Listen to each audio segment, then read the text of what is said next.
everyone, welcome back to Starlight News.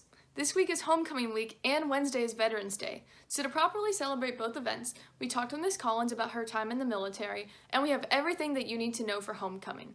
And of course, we have our Women of the Week as always. So now get ready as we head into our first segment. As Emmy said, this Wednesday is Veterans Day, and we are so excited to share with you guys our interview with Miss Collins about her time in the military. We're interviewing you today because we would like to honor you as a teacher and also as a veteran. You know, you've served this country and we appreciate you greatly for it. So today, through this interview, we want to amplify your voice and your experience and just, again, honor you and thanking you for your service for this country. So our first question was, after leaving high school, you wanted to pursue nursing like your family members. What led you to joining the military and what branch did you join? It was really interesting because both my mom and my sister are nurses. And during my freshman year, you know, I did all the classes, anatomy and physiology, psychology, I did all of those. And during my spring break, I actually went down to Air Force, Tinsdale Air Force Base in Florida. And I was working in the hospital there and had a shock. I can't do needles. I have a bit of a needle phobia. And I'm kind of glad I found it out early during my freshman year, but I ended up giving my scholarship back and going into the military instead. And I went into the Air Force, and it was really interesting. You know, my family was very upset that I gave up my scholarship. I was the first child to go to college in my family. And so it was, you know, it was like I'd let everybody down. And so it was really hard. I was disowned for a few years. My family didn't talk to me for a few years, but it, you know, eventually they came around. So when you knew you wanted to go into the military, what kind of training was that like, and what was your favorite memory from it? So I knew I always wanted to help people. And since I couldn't be a nurse, my next thought was I wanted to be a police officer, you know, and, you know, going into the Air Force, you have two options. There's an LE, which is law enforcement, and there's an SE, which is, we call them rivet counters. They guard property. In law enforcement, they actually enforce the laws. And I decided I wanted to do law enforcement, and I wanted to learn, you know, criminology. I wanted to be a criminal justice major when I got out. And so I didn't really prepare. You know, it was just after my freshman year. So when I went into basic training, yeah, that kicked my butt. It kicked my butt. It did. So it was really interesting. So my first weekend, they tell you never volunteer for anything. And so, you know, I'm young, I don't know any different. And they ask who can read music. And, you know, I played saxophone for 12 years. I was in band in high school and all of that. And so, of course, I raised my hand. And oh, yeah. I got volunteered for the drum and bugle corps during basic training. And that was kind of cool because, you know, I played saxophone for 12 years. And I ended up playing a bass drum.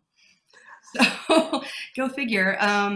It's kind of cool because being in the drum and bugle as a basic trainee, you get out of you get out of KP duty, you get out of all the grunt work, you know? And so literally while everybody else is having to do all this other crappy work, there's like 25 of us. And now we're a mix of boys and girls, which is rare. They never do that except for drum and bugle corps. And so really we're a really small, tight knit group.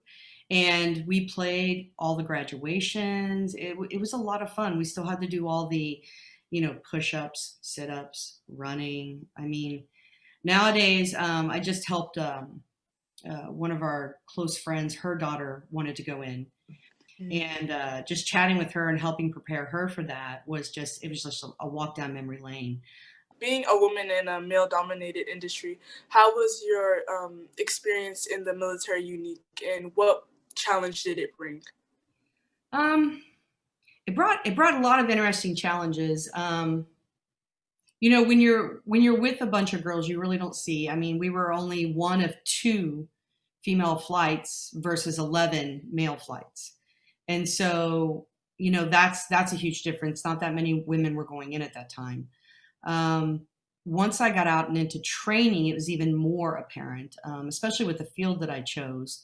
There was only 3 of us versus 47. I still don't know how it happened, but I got chose as a leader. And from there, so there's different color ropes that you'll wear on your shoulder. And so a yellow is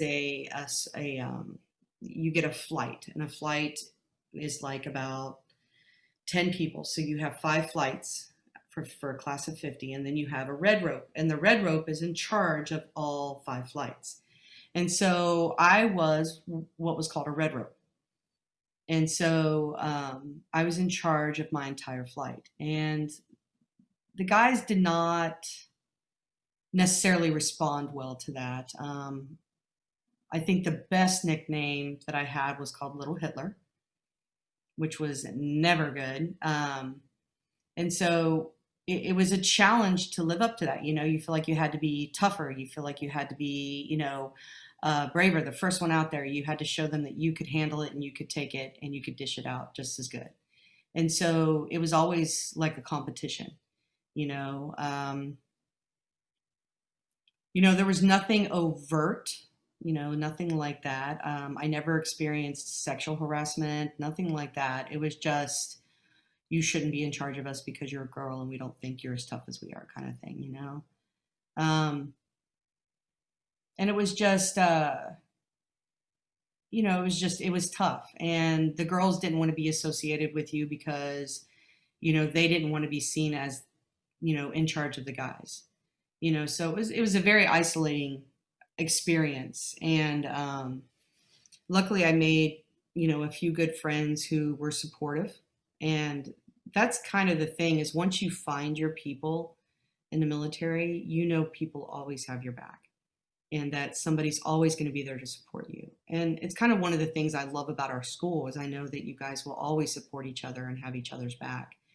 And it's one of the reasons, why I choose to come back every year to Ann Richards, is because of that experience. It reminds me a little bit of the military, and that, people are there for you and they will always support you and help you and have an eye out for you.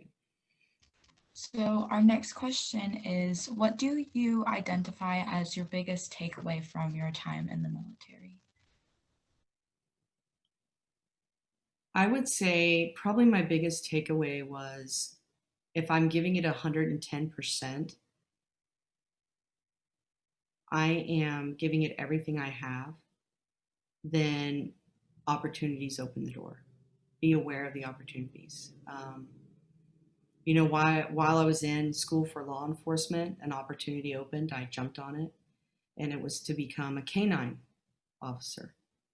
I did well in that, and that opened another opportunity to go into narcotics and explosives handler.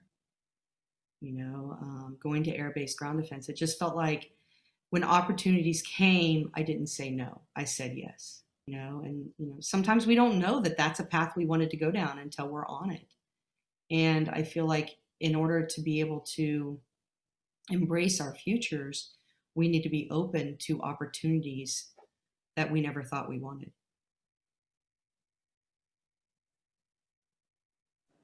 Beautifully said.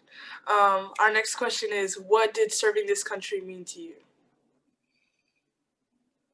I am very patriotic. I believe in our country. It's one of the things. So here's one of our sayings, and we can kind of equate it to what's going on right now. In the military, you may not always like your commanding officer, but you respect the office. You may not respect the person in the office, but you respect what the office stands for. And so I think that's one of the things I took away from the military, is that I may not always like who's in charge, but I have to respect the office that they're in and do my best, to help move things forward. For me, when you're saying the pledge, you're respecting all the lives that have been given for the freedoms that we have today, and in my mind, I'm like, I'm okay if you don't say the pledge, but you should still stand to respect the people that have given you the freedom to not have to say the pledge, to not have to salute the flag. And so it took me a while to work my way through and to really think about what it meant for people to protest, to kneel, to not stand. And I finally realized they're still honoring all those people. They're honoring them through respecting the right not to have to stand during a pledge, not to have to say a pledge. And I think that was my biggest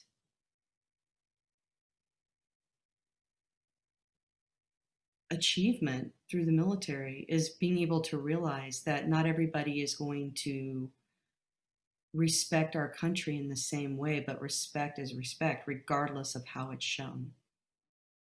Not only are we honoring veterans this week, but we're also celebrating homecoming. Student Council has planned some amazing activities. So now we have Sukeji to give us some more insight on everything going on this week. This week is homecoming, so Student Council has planned some wonderful days for you guys to dress up. Monday is meme day, Tuesday is tie-dye day, Wednesday is class day, Thursday is throwback Thursday, and Friday is spirit day. We cannot wait to see the outfits that you guys put together. I'm so excited for homecoming and for this Woman of the Week. Today, we are focusing on the first woman of Indian origin to go into space. She was also an engineer and astronaut at NASA. Can you guess who she is? Kalpana Chawla was born in July 1st, 1961 in Karnal, India. She attended multiple universities and got a PhD in aerospace engineering from the University of Colorado at Boulder. In 1998, she started working at NASA, and after getting U.S. citizenship, she joined the NASA Astronaut Corps. On November 19, 1997, she had her first space mission with 6 other astronauts on the space shuttle Columbia, where they spent 15 days and 17 hours in space. Then, on January 16, 2003, Chawla went into space again in the space shuttle Columbia. But unfortunately, a piece of foam insulation came off during the launch, damaging the shuttle, and when re-entering the atmosphere, the shuttle didn't make it through. This was when Kalpana Chawla passed away on February 1st, 2003. Although her life was sadly cut short, Chawla lived a full life and was committed to following her dreams. She loved space and was able to experience it because of her hard work. So, we leave you with a quote from her and encourage you guys to go find something you love and just go for it. She said, "Do something because you really want to do it. If you're just doing it for the goal and don't enjoy the path, then I think you're cheating yourself." Thank you for joining us on another episode of Starlight News. Homecoming is going to be so much fun, and we hope that you really enjoy it. Now, before we log off, we wanted to remind you that volleyball has their last 2 district games this week. On Tuesday, they play McCallum, and Friday, they play Anderson, so make sure you tune in and cheer them on. We hope you have a great week, and we'll see you next time.